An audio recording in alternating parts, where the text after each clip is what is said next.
Hey there everyone, and welcome to Bill's Retro Gaming Show. On today's video, we're going to be taking a look at how to get GarlicOS up and running on your RG35XX and take a little look at how it all kind of works out on this little mini handheld. I'm going to get into all of that right after this.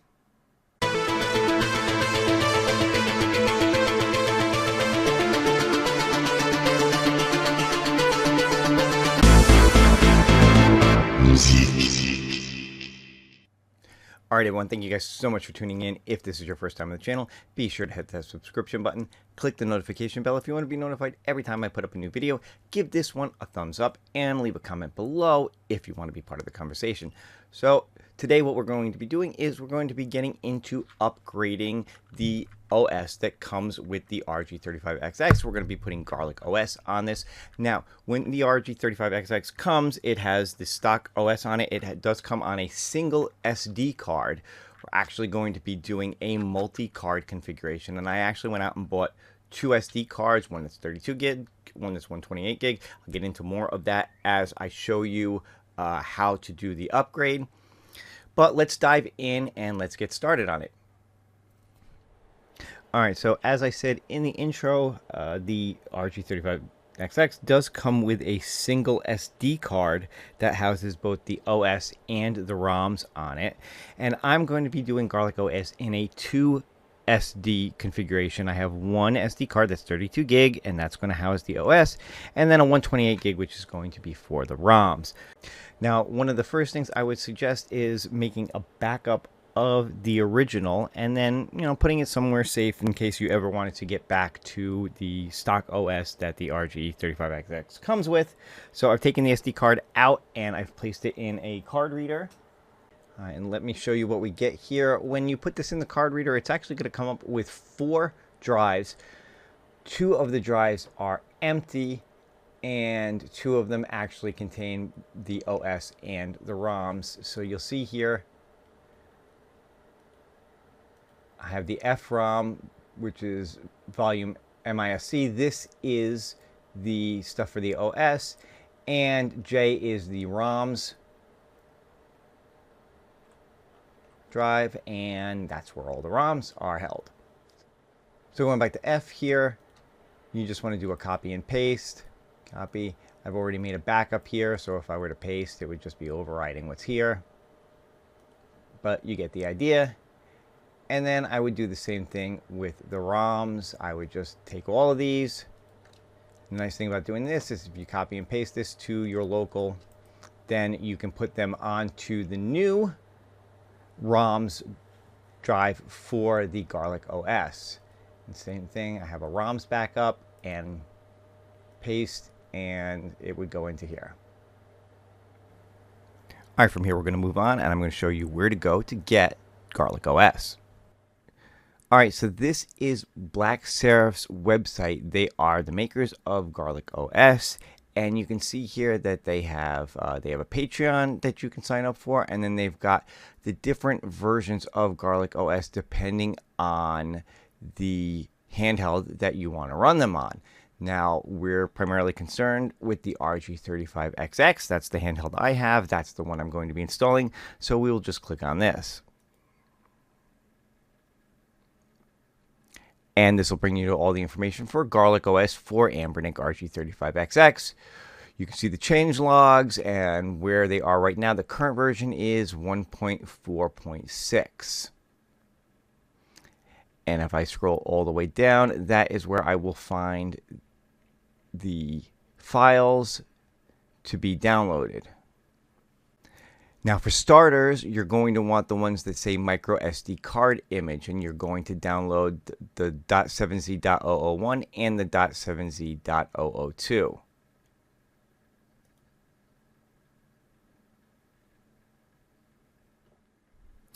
So you can use anything like WinRAR or WinZip or whatever to open this up. I have WinRAR. I'm going to click on the one that ends in .001, and that is going to open up the 2 files together. And you'll see there's 2 in here. There's a garlic.img and a readme.txt.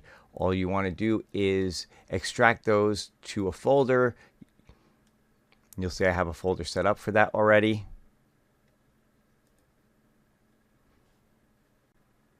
All right, and there you have it. Those are the files that you need to get started with GarlicOS.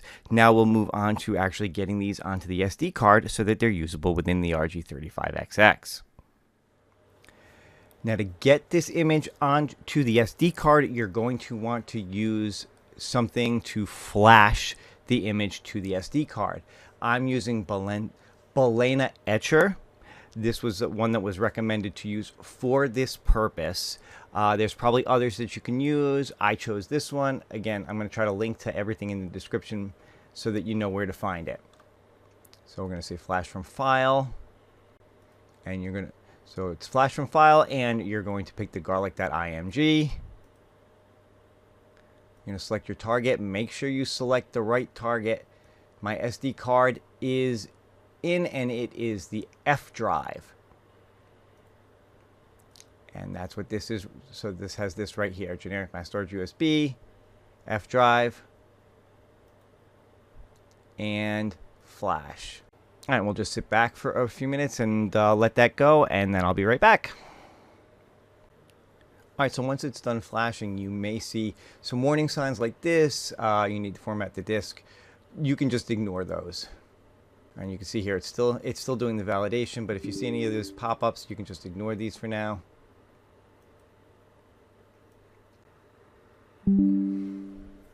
All right, so interestingly enough, you saw there it actually said the flash failed, and the drive went away.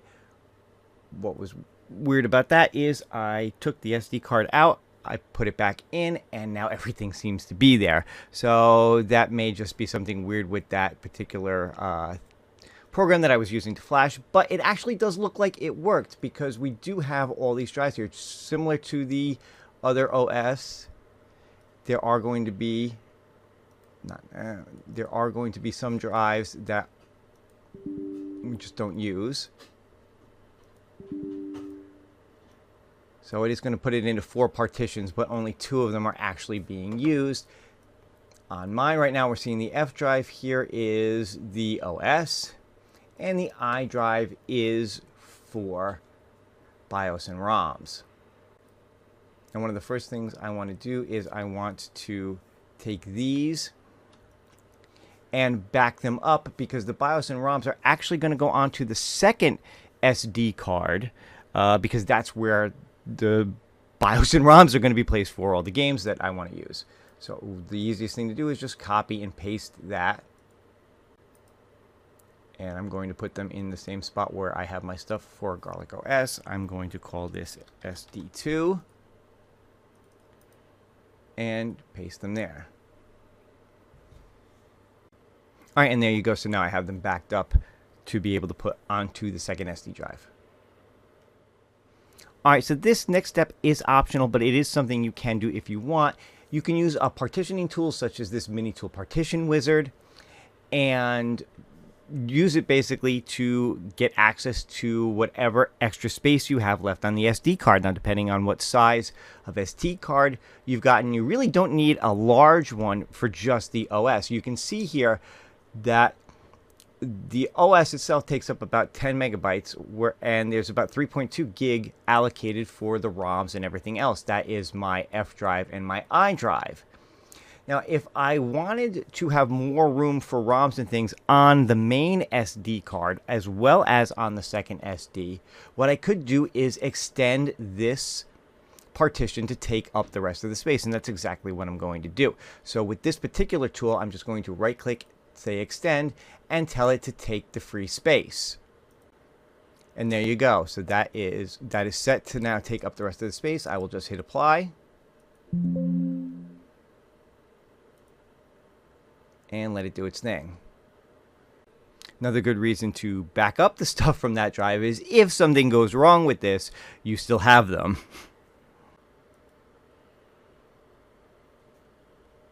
And now we can close this down.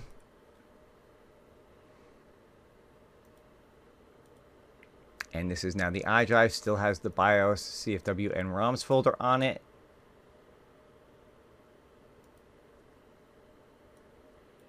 But if I look at the properties now, it has a lot more space to it. And I'm actually going to call this partition. You can rename the volumes if you want. It's not necessary, but it helps for you to be able to know what they are. And there you go. Again, not completely necessary, but it is something you could do if you wanted to. So now we're going to move on to the second SD card, which is ultimately going to house the BIOS, the ROMs, the games, all that good stuff. All right, so now I've placed the second SD card into my card reader, and now this is coming up. It just happens to pick the same drive letter as the others, just because I don't have that in there anymore. Don't worry about that. That ultimately doesn't matter. But this is a 128 gig card. So one of the things that I want to do is I want to format this to make sure that it's FAT32 so it can fully take advantage of all the space on the card. So I'm going to use a tool called GUI Format. It's going to come up, and I want to make sure I pick the right drive. That again is the X drive. Again, you could call it anything you want. I'm going to call this one ROMs and let it format.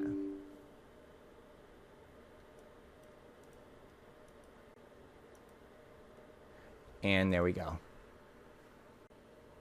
I don't know why it didn't take the volume, but that's okay. We can update it here. But you can see it's now FAT32, and the capacity is the full amount. All right, so a few minutes ago, we backed up the BIOS, CFW, and ROMs folder that was created when we flashed the GarlicOS to the first SD drive. Now what we're going to do is we're going to take this BIOS and ROMs folders, and we're going to copy that to the other SD drive.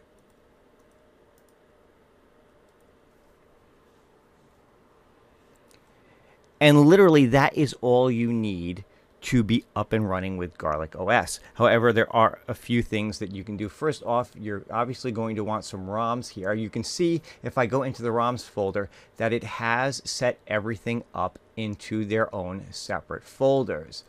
There won't be any actual ROMs in them, but the folders will be laid out. So whatever you have ROMs for is where you would put these.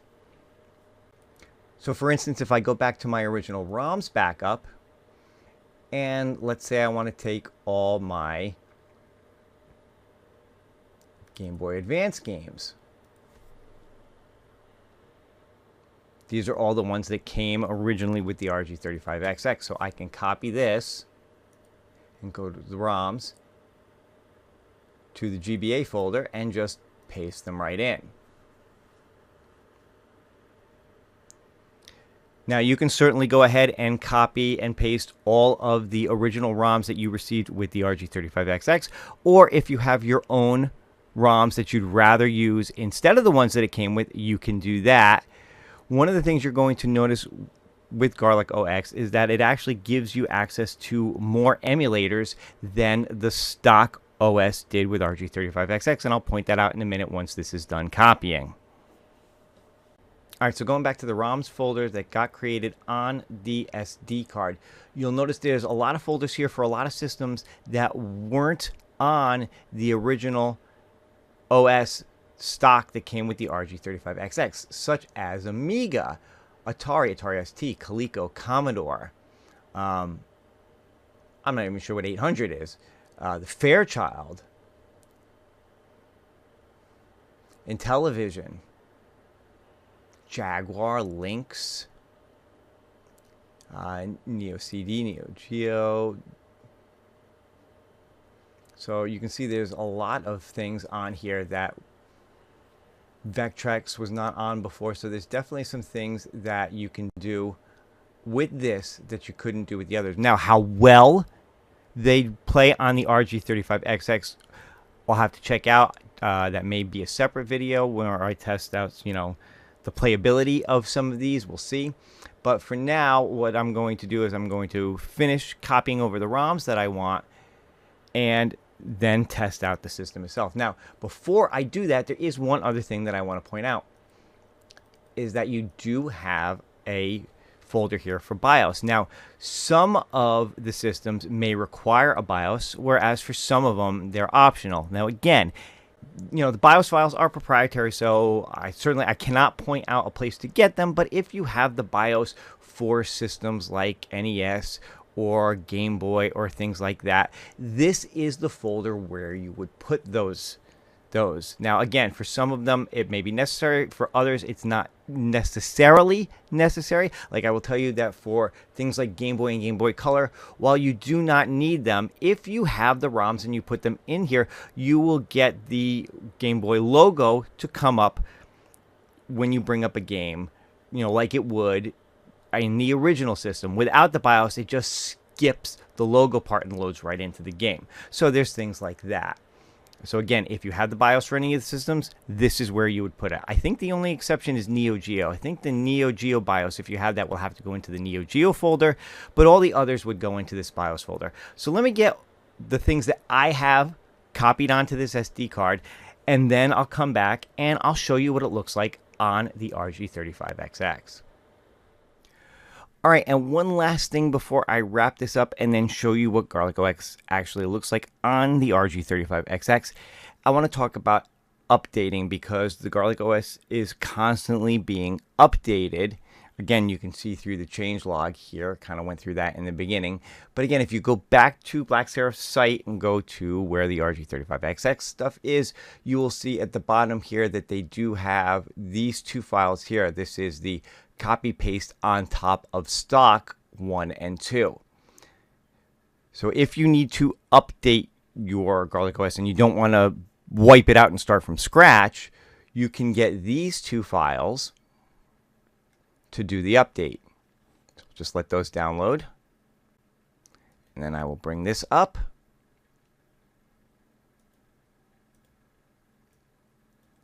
And same thing like before, we are just going to copy this to a folder on our computer. All right, so once you have this copied to a folder, make sure you put the first SD card back in your computer. That is the one that has all the files for the GarlicOS. You're going to open up the MISC folder here, and you're going to basically just copy and paste it in. See, here it's telling me I don't have enough room. That's because of the partition. So what you can do is you can just delete all of this off the SD card.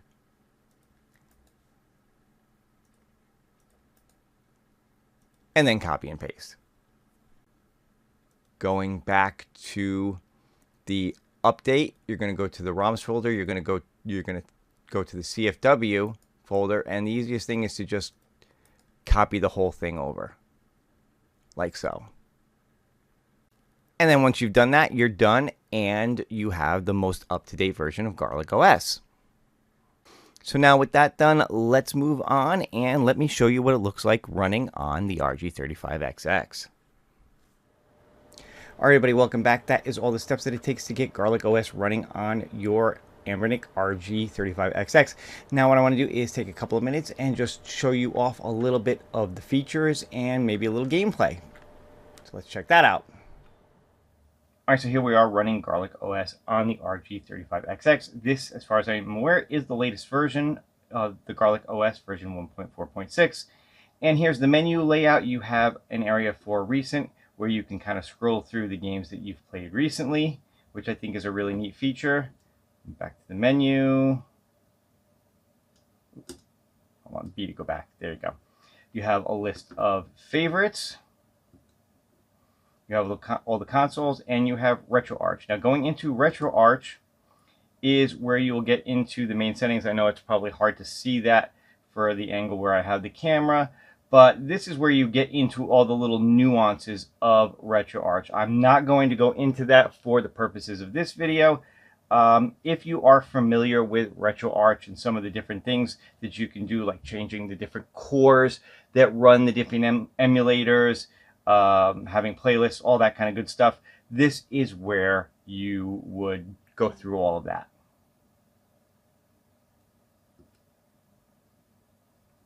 Now moving on to consoles, this is the area where you will have all the different consoles and games set up. Yeah, I have Atari 2600, ColecoVision, NES, Game Boy, Game Boy Advance, Game Boy Color, some television there. There's Lynx. You have Master System. You've got a bunch of different Super NES. So there are a bunch of different ones on here. And like I said, during the main video, there are new ones on here that weren't available with the stock OS, such as Atari 2600. I've got a bunch of different games on here as well. Like here you go, this is Asteroids for the 2600.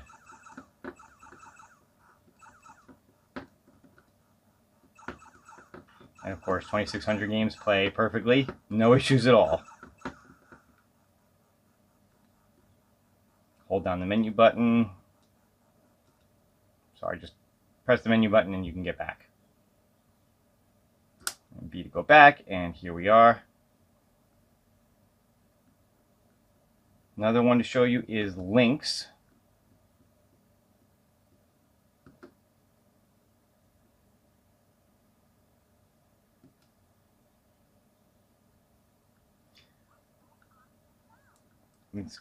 Again, Link games actually look and play really well on this.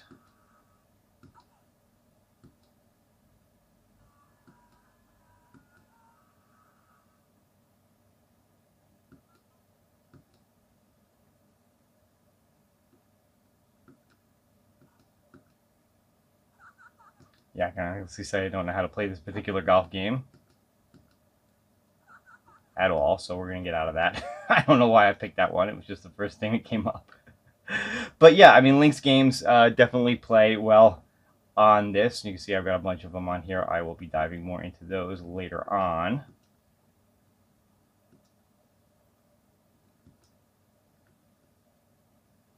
But again, one cool feature is with the recents is you can just scroll back through the games that you've played, and it keeps them in a save state so you can get back to where you left off when you were playing, which is I think a really neat feature. Even if you turn the device off, that recents list will still stay, and it'll keep them in a save state so you can get back to where you left off.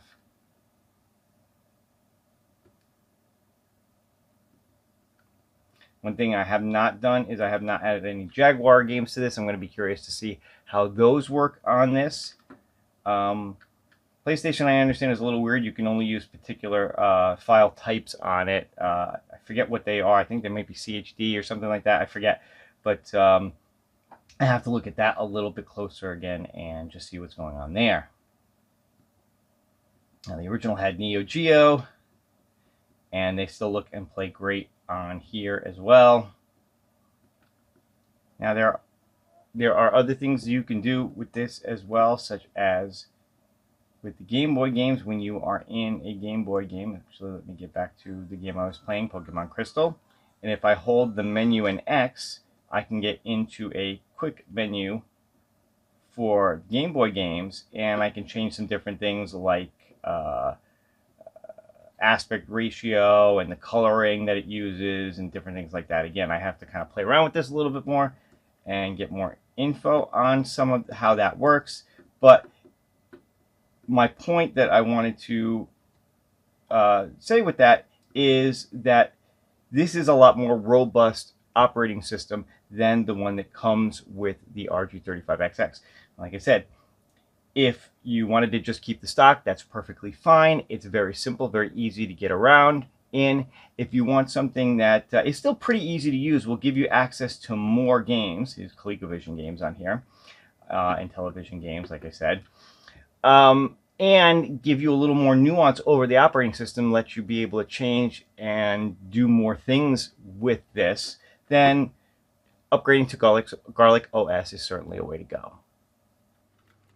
All right, and there you go. That is going to do it for my look at GarlicOS running on the RG35XX and how to get it installed. I want to give a huge shout out to Retro Game Core.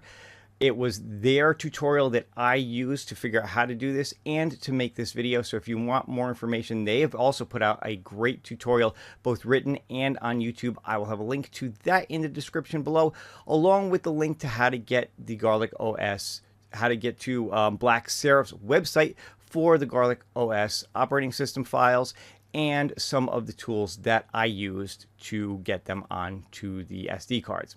That's going to do it for this video. Hope you guys enjoyed it. I'll see you on the next one. Have a great day.